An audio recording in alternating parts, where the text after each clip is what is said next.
Hey, how are we doing, boys and girls? Welcome back to some more Grey Zone Warfare, and today I just wanted to go over my updated graphics settings. I was going to wait until 0.3, but I do get a lot of people ask about this, and I have changed a few things since my recent update. It is stuff like DLSS 4 implementation, which we will talk about, because adding the DLSS 4, getting it forced through the Nvidia app, really makes the game look a lot better. You can actually run this in DLSS and remove all the blur, which used to be annoyingly added back in DLSS 3. It was a really annoying type of blur every single time you moved about, and I hated it so much that I didn't even want to run DLSS. I used to run DLAA for the improved anti-aliasing and just run at 100% resolution. I had my frames drop because of it, but that was the better way to run it at the time. This has now changed with DLSS4, and you can now run it with quality all balanced, and it does look really good. I actually think quality is the best kind of like bang for buck in terms of frames, and it just looks really nice. I can't see any blur in it, and it does make the game look better. So we will talk about how to implement that for the Nvidia users. In terms of AMD, I can't really help with that because I am an Nvidia card. Now, in terms of settings, I haven't really changed too much, but I have switched a few things around. And that's going to be mainly the FOV and the text to resolution. The devs have definitely optimized how VRAM works in Grey Zone Warfare and improved it. Because before, in terms of FOV and the text to resolution, they use up a lot of VRAM. The higher you put these, the more VRAM your game's going to use. And that can then cause like some instabilities, stuttering, even crashes. I was getting a lot of crashes in the helicopter when I had this set to high and I had a higher FOV, because I was obviously streaming and recording two at the same time. That's something I definitely noticed. And so I had to run text to resolution at medium and FOV around 60. This is the first thing I would 100% look at first. If you're having issues in stutters or crashes and things like that, look about lowering your FOV and your text to resolution. Start it around medium and see how you go. And also the FOV, start it around 60, maybe even lower, and see how you go. And then you can raise these accordingly depending on your system, okay? I run a 4070 Ti with 12 gigs of VRAM, and I stream and record at the same time on the same PC. And I can have it around FOV at 70, with a text resolution at high. And it's nice having it at high now because it makes the game look a little bit more crisp in terms of the gun textures, character textures and things like that. So it does look nicer. So I'm quite happy to have optimized the VRAM. But that is something I would definitely say in terms of troubleshooting or helping with stutters or crashes would be looking at your FOV and your text resolution. Going down a little bit more, we have brightness, contrast, saturation, gamma is all going to be preference, and you can copy this if you like. This is set to 75 for contrast and brightness just because I like to be able to see at night without using night vision. That's one of the only reasons I have it set to that. But you can obviously lower this if you want to, especially if you're wanting to use the night vision. I would actually up the contrast a bit and make it a little bit more darker so it looks better for the night vision. And we may end up having to use night vision in 0.3 with the weather system coming in, cloudy weather, things like that. It's not always going to be bright at night, and so you may actually have to change these settings. But at the minute in 0.2, this is what I'm running. Frame rate unlimited, and then the frame rate background, you can set this to 30, and that means whenever you alt tab and you look at a browser or something like that and you're not looking at your Grey Zone Warfare, it will actually lower it to 30 frames and just save a bit of power. So completely up to you. I have it 60 because of streaming. Let's now move on to the quality. This hasn't really changed too much. It's up to you if you want to copy these. I done a benchmark of these beforehand on my previous video, which I will leave in the pinned comment down below, on the effects of each one and how they affect your frames. Talk about what they do each, and I will talk a little bit on this video too. But I'm not going to go over all the benchmarking again. We will do that in 0.3 when that comes out because of the new kind of weather system. Maybe there'll be new settings, things like that. But global illumination, I like to have it on medium. Anything higher and it starts to utilize more precise ray tracing. And so I like to keep it at medium. It does affect your frames a bit more when you put this to high or epic. Also, if you look at the grass when you go to epic, it actually makes it darker. And so just for that reason alone, I'd prefer to have this on medium, where it actually makes the grass look a little bit more brighter and also helps with frames. So that's a win-win for me. I can't see the difference between low and medium personally, but if you are looking for the best frames possible, just a side note, just put everything to low and then put your text resolution to medium or high, depending on your graphic card, like we talked about beforehand. That's honestly the best way you should go about it. That's how most people would run their game. If they're trying to get the best frames, you just put everything to low. There's no like secret setting in that sense, really. But I like to try and have mine optimized where the game still looks really, really good, but I don't lose that many frames. And this is how I've kind of got it to it. Now, shadow quality, this is a different one too. If you set this to medium, you'll notice that the fog gets disappeared. So this adds like a kind of fog effect. And then putting this to medium removes it. I like the fog effect, and I think it makes it look a little bit brighter in the game. I know some people think it looks better when it's with the fog effect off. That is something to play about with. Increasing it and adding fog will affect your frames slightly depending on your GPU. So just have a look at your frames. I always have the FPS counter at the top here, which if you go to gain, it's just there, show FPS counter. You can see if what things do in terms of affecting your FPS or not. I like to have it on high. I like to have that fog effect, and I can't see the difference between high and epic, so I keep it at high. Text resolution we all talked about, I have it on high. Effects quality I have on low. This one does tank your frames quite a bit when you're putting this and increasing this. Just keep this on low. You cannot see a difference between low and epic. There's a slight change in the way of like the lighting works, and it makes it slightly brighter when you go on to like high or epic in terms of certain places, which does sound like it's going to give you an advantage for PvP. But with the cost of quite a few frames, I don't think it's worth it. So I have it on low. Reflections quality is another one where it's going to affect ray tracing more and add more precise ray tracing when you put this to high or medium. And I don't like the way it looks. It's to do with like the reflections on like water and the windows and things like that. And it doesn't look as good. It looks kind of grainy and kind of flickery and stuff, and I don't like it. So I prefer to have this on medium. It gives me more frames and it doesn't look as bad. So I prefer it on medium. Affiliates quality I talked about in my previous video, and I keep it the same here at epic. And all this will do is the lower you do this, things in the distance will change in terms of how the foliage looks in terms of quality. Maybe looks a little bit worse, but also the main thing I notice is it affects how like things move, like the wind, and if someone goes through bushes, you can see at further distances if someone's gone through a bush or is in a bush, you can see it move sometimes. And I want to see those bushes move. If someone's in a bush camping, because I do play PvP, I want to see those bushes move. All right, so I have it on epic, and I really cannot see the difference in terms of frames that much in between low and epic. I didn't really affect my frames that much at all. So for me, epic was the best option for me. Shadowing quality, I really can't see a difference in this between epic and low in terms of frames and in terms of FPS. I have no idea what it's actually going to be doing in the game. So I just keep it epic because it's not doing anything. So that's why I have that on epic. Post-processing, I have this on low. Now, I was mucking around with this on high and epic. It adds like a little vignette around the sides when you put this on to high and epic. It also improves the way when you get suppressed, and that can get that like blur effect on your screen.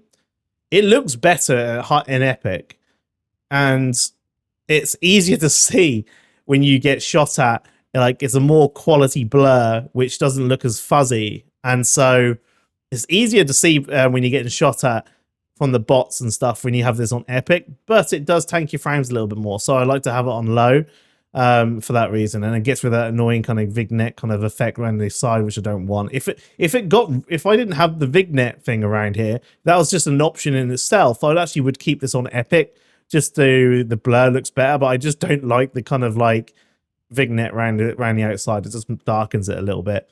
Sharpening I have on 30, and then I don't have any of the colorblind settings. Now, in terms of advanced, if you are a Nvidia user, please put this to DLSS. And please put frame generation on if you can put it on if you've got a 400 series. Now, I will talk about how you can get this enabled. If you have a 4000 series and you can't see this option, there's a thing you need to do in Windows. A lot of people will not like frame generation, but with the latest implementation of DLSS 4, the quality or the difference in terms of latency is literally non-existent. I had to test this a few times because I thought I was going mad. But back in my previous tests at the start of 0.2, when we only had DLSS 3, when I put frame generation on, my latency went from 30 ms all the way up to 40. So it was a increase of 10 milliseconds in terms of latency, which isn't great. And I definitely did kind of feel some type of input latency with frame generation. Now, with DLSS 4 and the latest version, I don't know if it's just nut bugs or if it's just I can't feel a difference myself anyway, but it keeps at 30 no matter what. It doesn't seem to change. So there's no effect in latency having this on, but it definitely increases your frames, which is a win-win. So definitely have this on if you do have a 400 series and give it a try with the implementation of DLSS 4, which we will show in this video too. I have DLSS Super Resolution to Quality. Again, this has changed from DLAA, which I used to run. I've now put it to Quality, which has given me more frames, and it still looks really, really good. And the blur has gone, again, due to DLSS 4. I don't use the Nvidia's sharpness. I prefer this sharpening from the post-processing here. And if you are running frame gen, you want to make sure this is on plus boost. I know a lot of people say just on is fine, and the boost part is just if you are CPU bound. No, it's either GPU bound. I can't remember exactly what it is. It's CPU bound, it's GPU bound. I get mixed up. But you need it on for frame gen. It definitely helps. I tested this with on, and when I had it on, I got a lot more latency with frame generation. It increased it up to around 36 to 37 milliseconds. And then when I put on plus boost, it removed around 7 milliseconds, and I went back down to 30. So you want to have the on plus boost if you're running frame gen at least, okay? Just something to take note. And that is it. GPU crash debugging. I don't have any crashes, so I have this off. If you are having crashes, put this on, but this can impact the game in terms of performance. So don't just have it on if you are not getting any crashes, because it will actually impact your game, and I have noticed it does affect your performance slightly. Some stutters and some weird things happen when you have this on. So only have this on if you are getting constant crashes and you're trying to figure out why. If not, have it off. Now, if you change a lot of settings here, if you've changed a lot of things, I would 100% click on shader compilation reset, right? And then restart your game and recompile your shaders. I always do this if I change a lot of things here, especially when I started the game back up and change everything. I click on reset just to help recompile everything and get it all going again. That is the in-game things we've shown now. Let's now go over to DLSS 4 and my Nvidia control panel settings and just talk about that. So firstly, let's open up the Nvidia app. Make sure you have downloaded the latest drivers, because it will include the Nvidia app with it. And it's just always best to have the latest Nvidia drivers, especially with the recent Nvidia app. It does add extra things like compatibility with DLSS 4 and stuff. And I have found the newest ones were pretty good and seem to be pretty stable. So open up your Nvidia app, go over to where you'll have your graphics here, and go over to your Gray Zone Warfare. Now, just forget everything here and just scroll all the way down. This is how to activate your DLSS 4 settings. So you just scroll all the way down to driver settings, and you want to go to, it says DLSS override model presets. You click on this, and instead of using the 3D application settings, go over to this one and go use different settings for each DLSS technology. So instead, for frame generation, use the latest, and that's going to improve the frame generation to DLSS 4. Along with, you want to use the highest preset, which is preset K, which is DLSS 4. Have that used as your DLSS override. Click apply, and that is done. Everything else you don't really need to touch. You don't need to change anything here, okay? It's just that one you want to make sure you've changed. And then we'll go on to now the NVIDIA control panel and what I have on there. It's something I've talked about in the stream. Nvidia control panel, there really isn't too much you need to do on there. It isn't make or break in terms of increasing your performance. It's kind of like a meme at this time when it comes to the best Nvidia control panel settings, but we'll go through them for the people who are curious on what I like to run. So to access the Nvidia control panel, just right click, go to Nvidia control panel, and go over to manage 3D settings. And the only things you really need to change, well, the things I always change a lot, is I have the anisotropic filtering forced basically to 16x instead of having it on application controlled or off. This just makes it so the game will always use the highest anisotropic filtering possible and force it at 16x. It doesn't affect performance at all, but it will make your textures and things look a little bit more crisp. So I always like to force it at 16. Going down, nothing really here to talk about. Just copy the settings if you'd like. When we're scrolling down, I'm going to just talk about the important ones for Grey Zone Warfare. Low latency mode, I have it on. That's only for games which don't have the option of Nvidia Reflex in game. You can put it on in here and force it here, but I have it on just in case. Power management, I have it on normal. It's the same as prefer maximum performance when you play a game. But when you're out of a game, it uses less power, which is perfect. I don't want to be running the highest power possible all times. I only want it, my graphic card to be performing the best it can when playing a game. And normal does that for you. If you put prefer maximum performance, your graphic card is always going to be using the most power possible at all times, which isn't really ideal, especially in these kind of day and ages where the prices of power have gone up. Refresh rate, I have this on highest available. And then shader cache is the big important one, to be honest. Setting it anywhere from like 10 gigs or higher, depending on how much space you have available, can help improve your Grey Zone Warfare experience in terms of stutters and being able to store the shader cache and keep it stored is great. Having 10 gigs or higher is going to help with Grey Zone Warfare, so I would highly recommend at least having it around 10 gigs or higher. I have it to limited for me because I really have a lot of space, so it doesn't really do anything for me, but that's about it. In terms of the texture filtering, you could change this from quality to performance, but it's up to you. I have mine on quality because I have quite a decent GPU. If you have a lower end GPU, I put it to performance. Don't select high quality or high performance. This is something I watched very long time ago. I cannot remember for the life of me who it was, but he shows some examples where high quality and high performance were doing the negative effects. They weren't doing as what they should be saying and weren't that good. And it was basically you either go with quality or you go with performance. If you want more performance, go performance. If you don't care, go quality. So I have it on quality, but you can put it on performance if you do want slightly more performance. I really can't see that much of a difference when I was testing it myself in Grey Zone Warfare. In fact, there was no difference. If I can remember rightly, when I'm benchmarking this, there was no difference. I just had it on quality.